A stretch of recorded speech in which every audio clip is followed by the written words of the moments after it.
What's up, guys? In today's video, I'll be talking about the newest manga to release in Weekly Shonen Jump, Fabricant 100 by Daisuke Enoshima, which released last week. At the time of this recording, the manga has two chapters, and I'll be talking about them, giving a brief summary about what the story is and what happened in the last two chapters, as well as my thoughts for the future. Before I jump in, I'd like to ask you to like the video and subscribe so that you can see my future content and support the channel. Thank you. So, Fabricant 100 is a series that follows a young boy and an older woman as they try to track down a murderer who grabbed someone from a moving train last week, killed them, and left their body missing its eyeballs. You may be thinking, how the hell did someone get grabbed from a moving train? And that's because the criminal was not a normal person. Instead, they're what's called a fabricant. A fabricant is an artificial human created by this mad scientist doctor guy a couple years ago. The doctor was fixated on the idea of creating the perfect human being, and when each fabricant he created turned out to be a failure, he just simply made a new one. He created these fabricants until the day he died, which also happens to be the day the 100th fabricant was created. The doctor's creations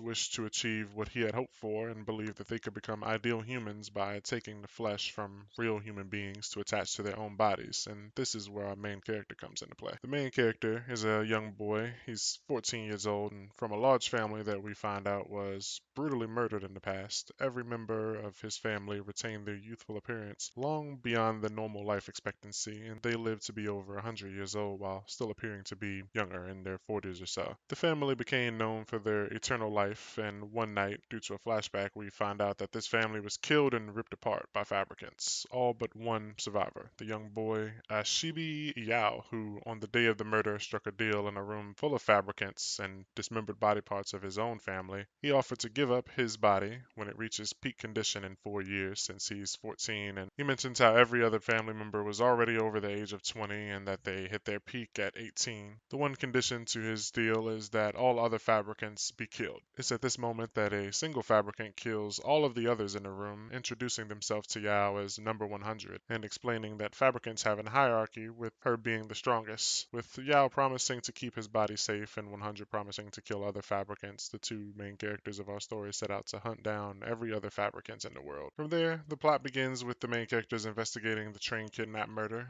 The people on the train don't immediately realize that Yao is from that family, and they don't know who the woman is or that she's a fabricant. Yao approaches the man who lost his fiancée from the train the week before and asks if the kidnapper had stitches, which is a sign of being a fabricant. The man confirms, and they all decide to try and lure the fabricant back to the train using the boy's blood. Fabricants can smell superior blood from miles and miles away, and so it shows up after Yao slices his forearm a little bit to get a sense of his blood in the air. The fabricant does indeed show up, and it talks for a moment, and then it realizes it was actually being set up. This is a trap. It was lured here. 100 quickly rushes him, and he realizes that she was created after him, making her way stronger than he is, and so he decides that this isn't a fight that he can win, and he wants to use his specialized legs to run away. Of course, with the smell of that superior blood, he can't fight against his instincts, and so his decision to run away is resisted. His body turns back, and he's found face to face with 100 again, and he's quickly defeated by her. The chapter ends with the man who lost his fiancée on the train being happy that he can finally put his fiancée to rest, and they part ways. The man does give him a card and says, "Call him if you ever need me." And so, like I said, they part ways, and Yao and 100 head off into the sunset towards what we believe to be the destination of the next fabricants. I do hope we get a new name for 100 because it's kind of weird to say 100 over and over. But 100 does think to herself, only 82 more fabricants down to go. The one they eliminated on the train was Fabricant 17, and you see it getting crossed out in a notebook. Chapter 2 takes our crew to a lake.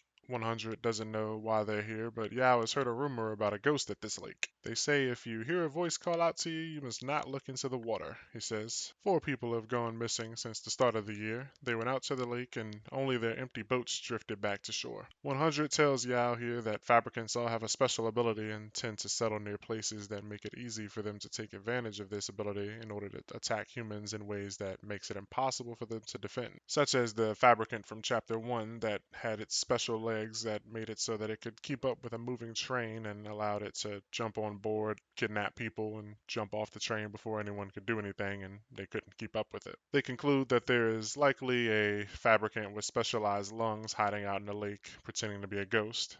Yao uses his special blood to lure it out and is attacked and taken underwater. While underwater, he can see bones from other victims that were killed at the lake by the Fabricants, and when they resurface, he asks how many has he killed. The Fabricant responds that they actually don't keep count. Whenever they want a new body part, they kill someone and take it, similar to how humans change clothes. Yao tries to figure out how come they were unable to see the Fabricants underwater, and it's revealed that he covers his body in an air bubble, which apparently has a different reflective index and causes them to appear invisible underwater. Yao thinks of a way to pop this air bubble and reveal his location to 100, who's above the water on the boat still, and he writes a note while underwater somehow. I won't really question it because, it's anime and manga, so, things be happening sometimes, but he writes the note and tosses a pin holding the note up to 100, who's on the surface, telling her to punch the water. The note also says that he grew a centimeter, so I guess this is to excite her because his body is becoming, more perfect. She wants him to grow up healthy and strong. She punches the lake, which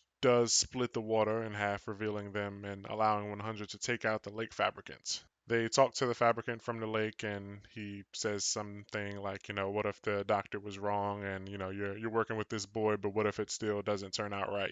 They don't like that this Fabricant is working with a human, and they gotta get the little jab in before they're killed. As the chapter closes, we do see that there's yellow tape stretched out, and it's a crime investigation, and a new group of characters appear to be police officers. They say that it's strange that Fabricant corpses are being found, and if there's a human going around killing them, that they need to be stopped for some reason. That's it for chapters 1 and 2 so far. I think it's an interesting concept with the main character basically being protected by the secondary main character. I like the idea for the story, and I think it has the potential to stick around for a while if done right. The art is cool. I like the stitching and stuff and the character designs and the color pages. It's not groundbreaking or blowing anyone away, but it's not bad at all, not by any means. And we have had a few fights in two unique settings so far. I do really enjoy that. The first one being on a train and the second one being in the middle of a lake. It's nice to see, the story not starting out in the middle of a random village with village members and family members being murdered by, some monster or demon, which Jump is pretty much known for these days. My only concerns so far for the series are with the main character, who currently doesn't possess any type of combat abilities and being very young. I wonder if he will actually have any fights in the series, or if it'll just be focused on him being used as bait, with 100 saving the day each time. With 100 being the strongest Fabricant created, I guess we have to make the fights with the other ones be complicated and have Yao be the one to figure out the weaknesses. Otherwise, it just turns into a smashing the bad guy story. The other thing I'm kind of worried about is the number of Fabricants. I feel like with the story focused on eliminating so many enemies, the story will get bland eventually after a while, so maybe having some of them get killed off screen while only actually dedicating, chapter space to killing about 12 of them will probably feel better to me personally. Also, this new group of people at the end of chapter 2 seem promising, and it could change my opinion on that second concern in the future. I do wonder why on earth they would want to stop humans from killing Fabricants, but hey, we'll just have to wait and see. That does bring us to the end of the video, guys. If you stuck around to the end like this, I'd like to thank you and ask you to please subscribe so you can see more content in the future, and like the video to help spread it out to more people. Let me know your thoughts below on the series. Do you think Jump has a hit with this one, or do you think it'll be axed around 19 like many of the other manga before it? Also, follow me on Twitter for updates. The link is in the bio. Be on the lookout for my next video,